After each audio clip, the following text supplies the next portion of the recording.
Finally Realme launch করলো তাদের popular 11 সিরিজকে।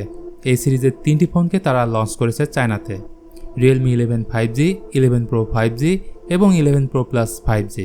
আজ এই ভিডিওতে আমরা কথা বলবো শুধুমাত্র রিয়েলমি 11 5G ফোনের ব্যাপারে এবং এই ফোনের প্রাইস, স্পেসিফিকেশন, ক্যামেরা পারফরমেন্স সম্পর্কে ডিটেলসে জানতে পারবেন।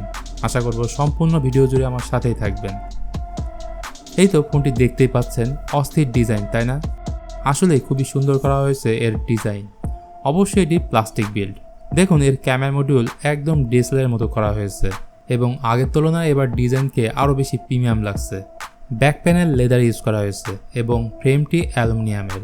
ফোনটির থিকনেস করা হয়েছে প্রায় 7.98 মিলিমিটার এবং এর ওজন হচ্ছে 183 গ্রাম।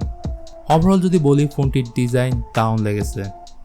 বাটনস অ্যান্ড পোর্টস নিয়ে বললে ফোনটির ডান দিকে ভলিউম রকার, পাওয়ার বাটন দেওয়া হয়েছে, বাম দিকে সিম কার্ড ট্রে, নিচের দিকে 3.5 millimetre audio jack, microphone, USB type C port and speaker grill পাবেন। আসুন ফ্রন্টে আসি। এখানে রয়েছে আরও এক চমক। ডিসপ্লেটি 6.43 ইঞ্চির super AMOLED display, 1000 nits pick brightness এবং রয়েছে 90 হার্টজ ফাস্ট রিফ্রেশ রেট। তাছাড়া 5 হল ক্যামেরা কাট আউটও আছে। আর চমক হিসেবে এখানে থাকছে ইন ডিসপ্লে ফিঙ্গারপ্রিন্ট সেন্সর, অর্থাৎ ডিসপ্লের উপরেই থাকছে ফিঙ্গারপ্রিন্ট সেন্সর। স্পেসিফিকেশনে বললে ফোনটিতে রয়েছে লেটেস্ট মিডিয়াটেক ডায়মেনসিটি 6020 চিপসেট এবং জিপি হিসেবে রয়েছে মালে G57 MC2।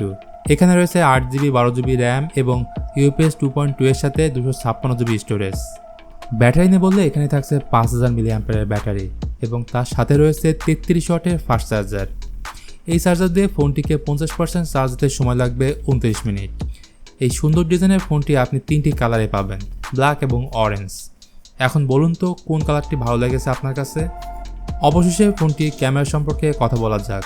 ফোনটিতে রয়েছে ডুয়েল ক্যামেরা সেটআপ, যার মেইন ক্যামেরাটি 64 মেগাপিক্সেল, সেকেন্ড ক্যামেরাটি 2 মেগাপিক্সেল ডেপথ সেন্সর। ফ্রন্টে আসলে এখানে পেয়ে যাবেন 8 মেগাপিক্সেলের সেলফি ক্যামেরা, যেটি আমার কাছে অনেক কমই মনে হয়েছে। এখানে ভিডিওগ্রাফি নিয়ে বললে সর্বোচ্চ 1080p 30fps এ ভিডিও শ্যুট করতে পারবেন। আসুন গাইস, এবার ফোনটি চায়নাতে কত দামে লঞ্চ হয়েছে জেনে নেই।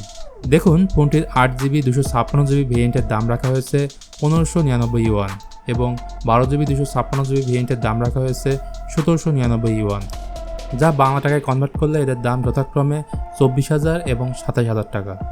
এখন বলুন তো ফোনটি আপনার কাছে কেমন লেগেছে? তো আজ চলে যাচ্ছি, তবে যাচ্ছি না, আবার দেখা হবে অন্য কোনো ভিডিও নিয়ে।